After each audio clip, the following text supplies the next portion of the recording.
Salam, gəlin bir anlıq düşünək, geyimimiz. Bu, sadəcə bir parça-parçadır, yoxsa daha dərin bir mənası var. Bəlkə də geyim seçimlərimiz bütün cəmiyyətin nizamı ilə birbaşa bağlıdır. Bax, bugün biz məhz bu fikri, bu perspektivi araşdıracağıq. Gəlin elə birbaşa əsas sualdan başlayaq. Moda sənayesi, jurnallar, reklamlar, hamısı bizə nə deyir? Deyir ki, nə qədər çox bədənini nümayiş etdirsən, o qədər azadsan. Yaxşı, bəs bu doğrudan da belədir. Azadlıq həqiqətən budurmu? Yoxsa bəlkə də azadlığın bizim heç ağlımıza gəlməyən tamamilə fərqli bir tərifi var.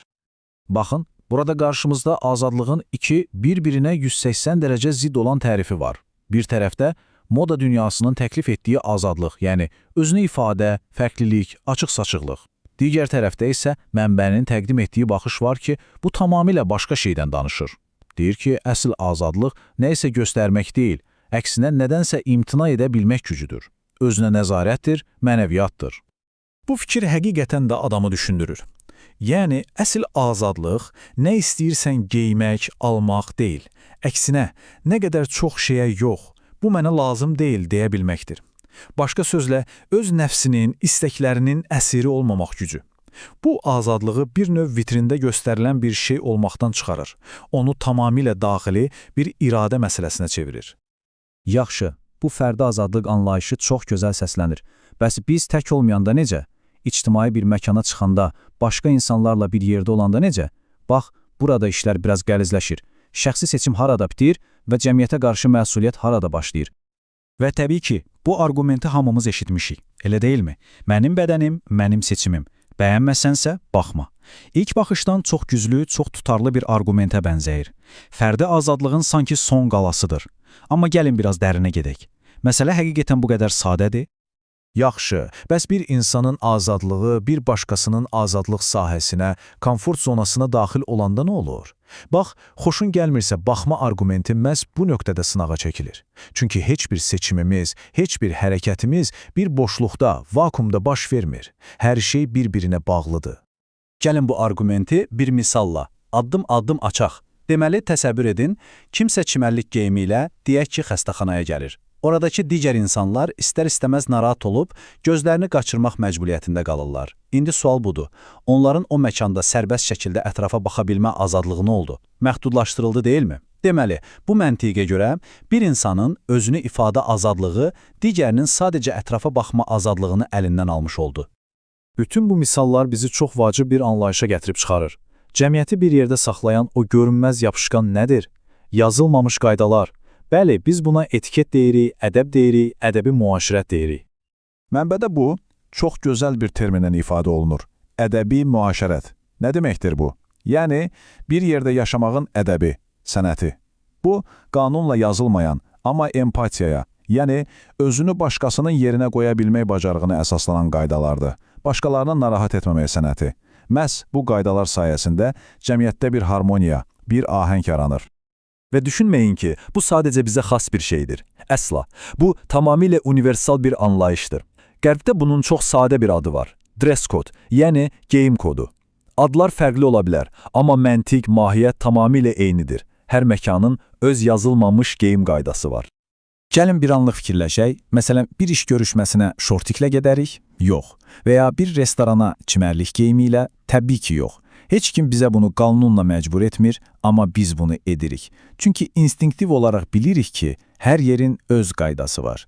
Bax, bu cəmiyyət olaraq bir yerdə yaşamağın əsas şərtlərindən biridir. Və bu yazılmamış qaydalar bəzən o qədər ciddiləşir ki, artıq sadəcə bir etiket olmaqdan çıxır, rəsmi qanuna çevrilir. İnanmazsınız, amma Avropanın bəzi şəhərlərində bu artıq bir reallıqdır. Rəqəmə baxın, 500 avro. Bəli, düz eşitdiniz. Bəzi Avropa şəhərlərinin mərkəzində çimərlik geyimi ilə gəzsəniz, sizi bu məbləğdə cərimə gözləyə bilər. Bu da o deməkdir ki, bu məsələ artıq xoşuma gəldi, gəlmədi söhbəti deyil. Bu birbaşa qanunla tənzimlənən ictimai nizam məsələsidir. Yaxşı. Bəs bütün bu məsuliyyət kimin çiyinlərindədir? Yalnız geyinəninmi?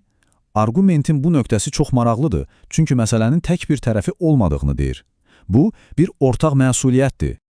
Bax, bu perspektivə görə, məsuliyyət iki tərəf arasında bərabər şəkildə bölünür. Mənbə də bunu dini mətnlərə istinadən izah edir. Deyir ki, Quranda həm mömin kişilərə, həm də mömin qadınlara gözlərini haramdan çəkinsinlər deyilir.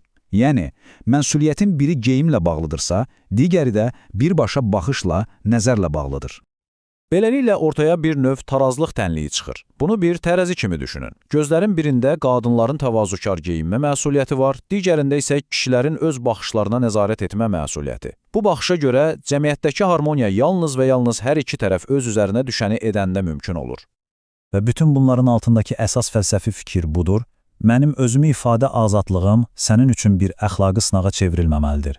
Yəni, heç kimin seçimi bir başqasının mənəvi cəhətdən çətin vəziyyətdə qoymamalıdır. Harmonik cəmiyyət məhz belə yaranır. İnsanlar bir-birinə çətinlik yaratmaqdan şuurlu şəkildə çəkinəndə. Yaxşı, bu qədər nəzəriyyəyə bəsdir. Gəlin real həyata baxaq. Mənbədə çox konkret bir hadisədən bəhs edilir.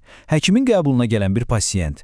Həkim onun geyimini uyğunsuz sayır və ona baxmaqdan imtina edir. Vəziyyət çox gərgindir. Bəs bu situasiyada kim haqlıdır? Həkim yoxsa pasiyent? Bax, burada məsələnin çox incə bir tərəfi var. Mənbənin gəldiyi nəticə budur. Həkimin hərəkəti, yəni xidmətdən imtina etməsi peşəkarlığa sığmır və tamamilə yanlışdır. Bu bir mənalıdır.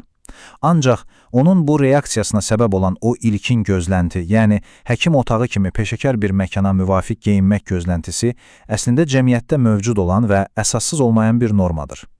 Başqa sözlə, həkimin reaksiyası səhvdir, amma onun gözləntisinin altında yatan sosial qayda əslində realdır. Və bu müzakirə bizi bəlkə də ən həssas nöqtəyə gətirib çıxarır. Uşaqlar, yəni gələcək nəsil. Mənbədə belə bir narahatlıq ifadə olunur ki, moda sənayesi getdikcə uşaqlar üçün də daha açıq-saçıq geyimlər təklif edir. Valideynlər isə övladlarına sadə, təvazökar bir köynək tapmaqda belə çətinlik çəkirlər.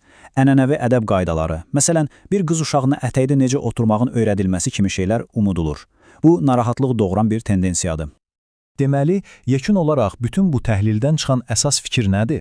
Odur ki, ictimai nizam, cəmiyyətdəki harmoniya yalnız qanunlarla, cəzalarla yaranmır. Bu daha çox hamımızın ortaq şəkildə qəbul etdiyi və riayət etdiyi qarşılıqlı hörmət və nəzakət qaydalarından doğur. Sağlam cəmiyyət məhz bu ortaq şuur üzərində qurulur. Və sonda, bütün bu müzakirə bizi düşünməyə vadar edən bir sualla baş-başa buraxır. Fərdiliyin, individualizmin bu qədər ön planda olduğu bir dövrdə, hamımızın özünü rahat və güvəndə hiss etdiyi bir ictimai məkanı necə yarada bilərik? Bizim ortaq məsuliyyətimiz nədən ibarətdir?